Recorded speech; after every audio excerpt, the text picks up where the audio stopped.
بسم الله الرحمن الرحيم. الحمد لله رب العالمين، والعاقبة للمتقين، والصلاة والسلام على سيد الأنبياء والمرسلين محمد وآله وأصحابه أجمعين. أما بعد، عن عائشة رضي الله تعالى عنها عن النبي صلى الله عليه وسلم قال: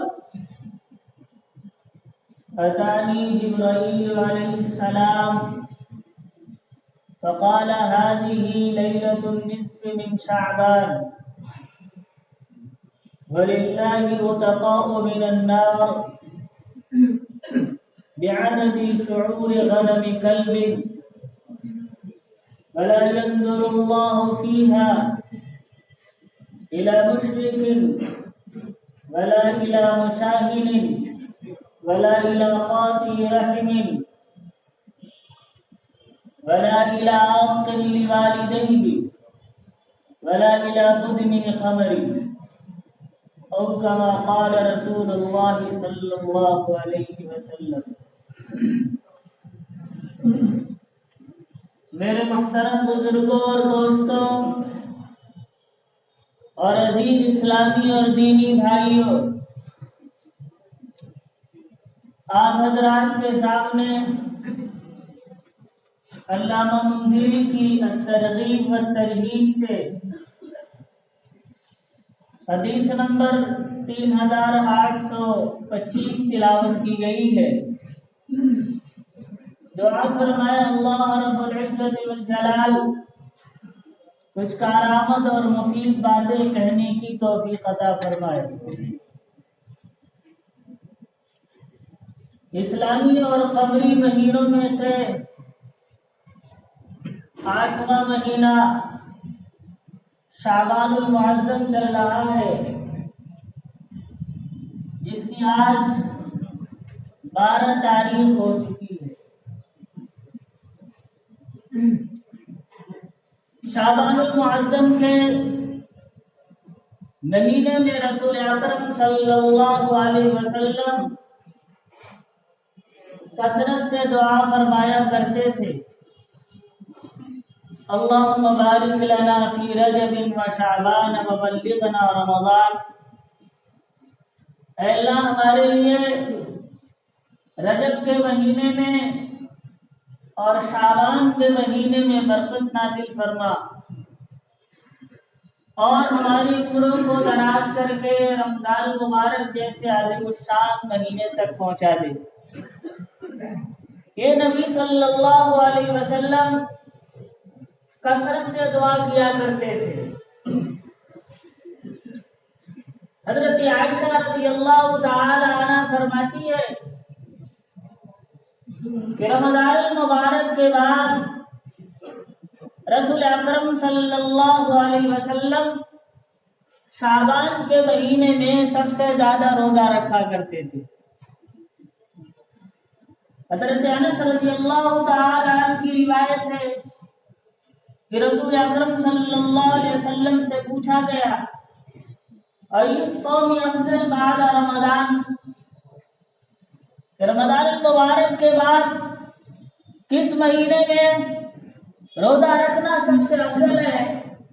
تو آپ نے فرمایا: شعبان لتعظیم رمضان.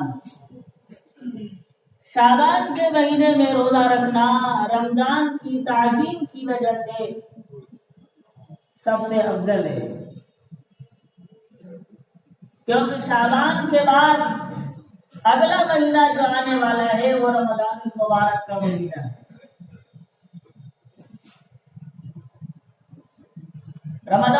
شعبان المعظم کے مہینہ کے اندر ایک رات آتی ہے جسے لیلۃ البرات کے نام سے جانا جاتا ہے، جو لوگوں کے درمیان شب برات کے نام سے مشہور ہے. یہ رات فضیلت والی رات ہے. بعض لوگ اس رات کی فضیلت کا انکار کرتے ہیں اور کہتے ہیں کہ قرآن و حدیث سے، صحابہ کرام سے اس رات کی فضیلت ثابت نہیں ہے. یہ بات خلاف واقعہ ہے. 10 صحابہ کرام سے اس سلسلے میں روایات فضیلت کی موجود ہیں. حضرت ابو ہریرہ سے، حضرت عبد الرحمن سے، حضرت ابو بکر صدیق رضی اللہ تعالی عنہ سے اور دیگر صحابہ کرام سے اس سلسلے میں روایات موجود ہیں. خطبے کے اندر جو روایت پڑھی گئی ہے اس روایت کا تعلق بھی اسی رات سے ہے. حضرت عائشہ رضی اللہ تعالی عنہ فرماتی ہیں کہ رسول اکرم صلی اللہ علیہ وسلم نے ارشاد فرمایا، اتانی جبرائیل علیہ السلام، کہ رسول اکرم صلی اللہ علیہ وسلم فرماتے ہیں کہ جبرائیل علیہ السلام نے فرمایا، هذه ليلة النصف من شعبان، یہ شعبان کی 15ویں شب ہے. اللہ کی طرف سے اس رات میں کیا خصوصی انعامات ملتے ہیں؟ اس روایت کے اندر فرمایا گیا، وَلِلَّهِ وَتَقَوْ مِنَ النَّارِ بِعَدَدِ شُعُورِ غَنَمِ كَلْبٍ. اللہ رب العزت کی جانب سے اس رات کے اندر گنہگاروں کو جہنم سے خلاصی ملتی ہے. کتنے گنہگاروں کو؟ بعدد شعور غنم کلب. عرب کا ایک قبیلہ تھا جس کا نام تھا بنو کلب، اور یہ قبیلہ سارے قبائل میں بڑا تھا، اور اس قبیلے کے لوگ سب سے زیادہ بکریاں پالا کرتے تھے. اور بکری کے جسم کے اوپر کتنے بال ہوتے ہیں اس سے آپ بخوبی واقف ہیں. فرماتے ہیں وَلِلَّهِ وَتَقَوْ مِنَ النَّارِ، اللہ رب العزت اس رات کے اندر بنو کلب کی بکریوں کی تعداد سے زیادہ لوگوں کی مغفرت فرماتا ہے، انہیں جہنم سے خلاصی عطا کرتا ہے. ایک دوسری روایت میں ہے، آپ صلی اللہ علیہ وسلم نے فرمایا، اذا كان ليلة النصف من شعبان، جب شعبان کی 15ویں شب ہوتی ہے، اللہ رب العزت آسمان دنیا کی طرف نزول فرماتا ہے. اور دوسری روایت کا یطلع الی الناس، لوگوں کی طرف متوجہ ہوتا ہے. فیغفر لجمیع خلقہ، پھر اللہ رب العزت اپنے سارے بندوں کی مغفرت کر دیتا ہے. لیکن کچھ بدبخت ایسے بھی ہیں، آپ نے فرمایا کہ اس رات کے اندر ان کی مغفرت نہیں ہوتی. آگے فرمایا، وَلَا يَنْظُرُ اللَّهُ تَبَارَكَ وَتَعَالَى فِيهَا إِلَى مُشْرِكٍ. اللہ رب العزت والجلال اس رات کے اندر مشرک کی طرف متوجہ نہیں ہوتا، نظر رحمت سے دیکھتا نہیں ہے، اسے معاف نہیں کرتا ہے. کیونکہ اللہ کا اصول ہے، ان اللہ لا یغفر ان یشرک بہ ویغفر ما دون ذلک لمن یشاء. اللہ دیگر گناہگاروں کو تو معاف کر دے گا لیکن مشرک کو کبھی معاف نہیں کرے گا. تو پہلے نمبر پہ اللہ رب العزت مشرک کی طرف دیکھتا نہیں ہے. اور آگے فرمایا وَلَا إِلَى مُشَاهِدٍ، اور اللہ رب العزت مشاہد کی طرف دیکھتا نہیں ہے. یہ مشاہد کون لوگ ہیں؟ مشاہد وہ شخص کہلاتا ہے جو اپنے دل کے اندر کسی دوسرے کے لیے کینہ رکھتا ہے، اپنے دل کے اندر بغض، عناد، دشمنی، کینہ رکھتا ہے. ایسا بندہ مشاہد کہلاتا ہے. اس رات کے اندر بھی ایسے بندے کی مغفرت نہیں ہوتی. اور آگے فرمایا وَلَا إِلَىٰ قَاطِعِ رَحِمٍ، اور اللہ رب العزت اس رات کے اندر رشتہ داری توڑنے والے کی طرف رشتہ داری توڑنے والے کی طرف دیکھتا نہیں ہے، اس کی مغفرت نہیں کرتا ہے۔ کتنے لوگ ہیں جنہوں نے رشتہ داریاں توڑ رکھی ہے، بھائی بھائی کا دشمن بنا پھر رہا ہے، بھائی کی بہنوں سے نہیں بنتی، ایک رشتہ دار کی دوسرے رشتہ دار سے نہیں بنتی، ایک دوسرے سے قطع تعلق کر رکھا ہے۔ آپ نے فرمایا تھا کسی مسلمان کے لیے دوسرے مسلمان سے قطع تعلق کرنا 3 دن سے زیادہ جائز نہیں ہے۔ عمریں گزر رہی، بھائی بھائی بولتے نہیں، ایک رشتہ دار دوسرے رشتہ دار سے بات چیت کرنے کو گوارا نہیں کرتے۔ آپ نے فرمایا تھا لا يدخل الجنت قاطع رحم، رشتہ داری توڑنے والا جنت میں داخل نہیں ہوگا۔ آپ نے دوسری حدیث میں فرمایا تھا لا تنزل الرحمت على قوم فيهم قاطع رحم، اللہ رب العزت اس قوم کے اوپر اپنی رحمت نازل نہیں کرتا جس قوم کے اندر کوئی ایک فرد بھی رشتہ داری توڑنے والا ہے۔ یہاں تو پورا معاشرہ رشتہ داری توڑ کے بیٹھا ہے۔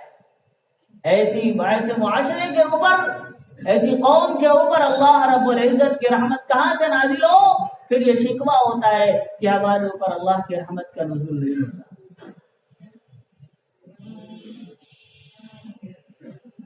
آپ نے فرمایا ولا الى قاطع رحم، اللہ رب العزت شب قدر میں، شب برات میں رشتہ داری توڑنے والے کی طرف متوجہ نہیں ہوتا، اس کی مغفرت نہیں کرتا۔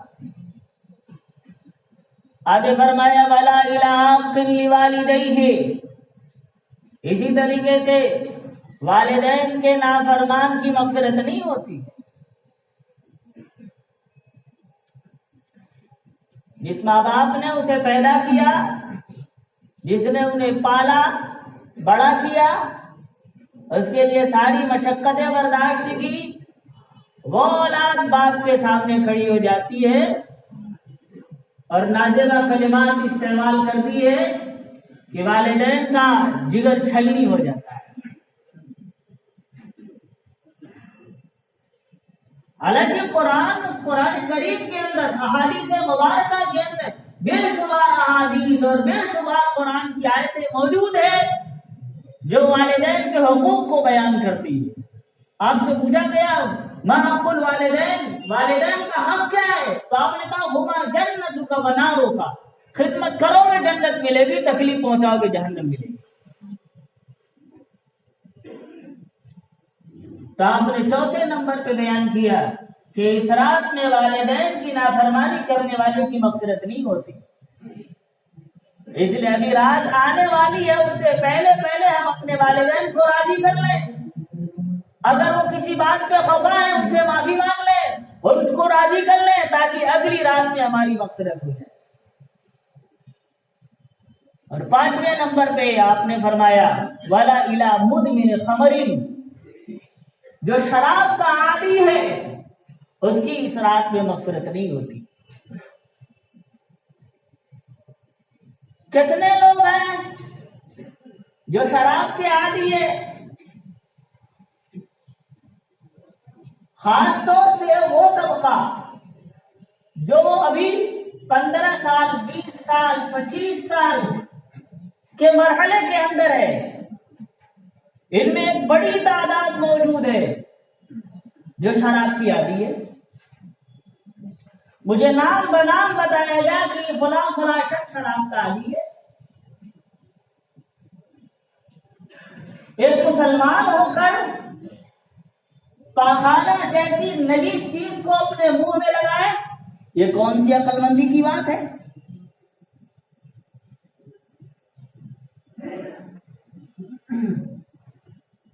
آج شراب پی جا رہی ہے اور شراب کا نام بدل دیا گیا۔ ارے بھائی شراب ہے تو وہ شراب ہی رہے گی، چاہے اس کا نام کوئی بھی بدل کر رکھ دیا جائے۔ آپ صلی اللہ علیہ وسلم نے فرمایا تھا یشربون الخمر ویسمون بغیر اسمہا، یہ ایک زمانہ آئے گا کہ لوگ شراب پیئیں گے اور شراب کا نام بدل دیں گے۔ آج شراب پیتے اس کا نام بیئر رکھ دیا یا کچھ اور رکھ دیا، ٹانک کے نام سے آ رہی ہے، لوگ پیے جا رہے ہیں، شراب ہے۔ آپ نے فرمایا تھا کہ شرابی کو جہنم کے اندر زانی زانیہ کی شرمگاہ سے جو پی بھی نکلے گی اسے پلایا جائے گا، اور اس کے اندر اتنی بدبو ہوگی کہ اس بدبو کی وجہ سے سارے جہنمی پریشان ہوں گے۔ ایسی بدبودار چیز شرابی کو پلائی جائے گی۔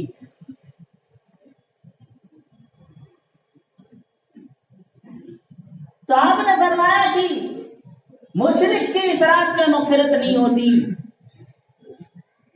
مشاہد کینہ کے رکھنے والے کی مغفرت نہیں ہوتی، رشتہ داری توڑنے والے کی مغفرت نہیں ہوتی، ماں باپ کی نافرمانی کرنے والے کی مغفرت نہیں ہوتی، شراب پینے والے کی مغفرت نہیں ہوتی۔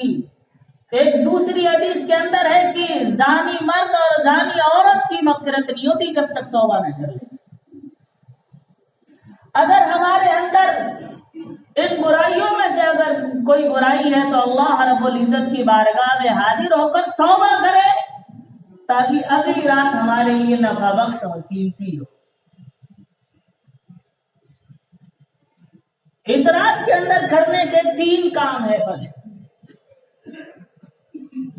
نمبر 1، اللہ رب العزت جتنی توفیق دے اتنی عبادت کر لے۔ کوئی عبادت مخصوص نہیں ہے، نفل نماز کی توفیق مل جائے، جتنی مل جائے آپ نماز پڑھیں، زیادہ سے زیادہ پڑھنے کی کوشش کریں، نماز پڑھ لیں، تلاوت کر لیں، ذکر و اذکار کر لیں، درود شریف پڑھ لیں یا کوئی اور عبادت کر لیں۔ کوئی عبادت مخصوص نہیں ہے کہ اس رات میں یہی عبادت کرنی ہے۔ لوگوں میں ایک بات یہ مشہور ہے کہ فلاں ترتیب سے 4 رکعت نماز پڑھو اور پہلی رکعت میں یہ سورہ پڑھو، دوسری رکعت میں یہ پڑھو، تیسری میں یہ پڑھو، چوتھی میں یہ پڑھو تو سارے گناہ معاف ہو جائیں گے۔ اس کی کوئی حقیقت نہیں ہے، یہ صرف عوام میں مشہور ہے۔ تو پہلی چیز یہ ہے کہ اس رات میں آدمی اللہ رب العزت کی عبادت کرے، اللہ رب العزت سے اپنے گناہوں کی معافی طلب کرے، کیونکہ اس رات میں اعلان ہوتا ہے اللہ رب العزت کی طرف سے هل من مستغفر فاغفر له، ہے کوئی مغفرت کا طلبگار جس کی میں مغفرت کروں؟ هل من سائل فاعطیہ، ہے کوئی مجھ سے مانگنے والا میں اسے عطا کروں؟ ہے کوئی بیمار جسے میں شفا عطا کروں؟ جو مجھ سے دعا کرے اور میں اسے شفا عطا کروں۔ تو ایک چیز یہ کہ آدمی اس رات میں اللہ رب العزت کی عبادت کرے اور اللہ رب العزت کو راضی کرنے کی کوشش کرے۔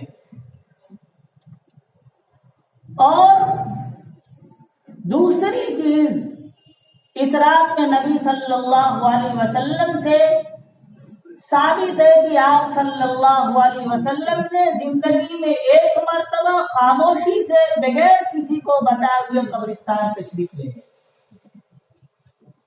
حضرت عائشہ رضی اللہ تعالی عنہ فرماتی ہے کہ رسول اللہ صلی اللہ علیہ وسلم کو میں ایک رات نہیں پائی، میں تلاش کرنے کے لیے نکلی تو میں آپ کو بقیع نامی قبرستان میں پائی۔ آپ صلی اللہ علیہ وسلم بقیع قبرستان میں تشریف لے گئے تھے اور اس طریقے سے گئے کہ خود آپ کی بیوی حضرت عائشہ کو بھی معلوم نہیں ہے کہ آپ صلی اللہ علیہ وسلم قبرستان تشریف لے گئے۔ آج کیا ہوتا ہے، ٹولی بنائی جاتی ہے اور جماعتیں بنائی جاتی ہے اور پھر لوگوں کو بلایا جاتا ہے اور پھر گاڑیاں لی جاتی ہیں اور پھر گروپ بنا کے قبرستان میں جایا جاتا ہے۔ اس کی کوئی اثر نہیں۔ آپ صلی اللہ علیہ وسلم سے صرف ایک بار جانا ثابت ہے۔ اگر کوئی آپ صلی اللہ علیہ وسلم کی سنت پر عمل کرنے کے لیے زندگی میں ایک بار بھی چلا جائے تو اس سنت پہ عمل ہو جائے گا۔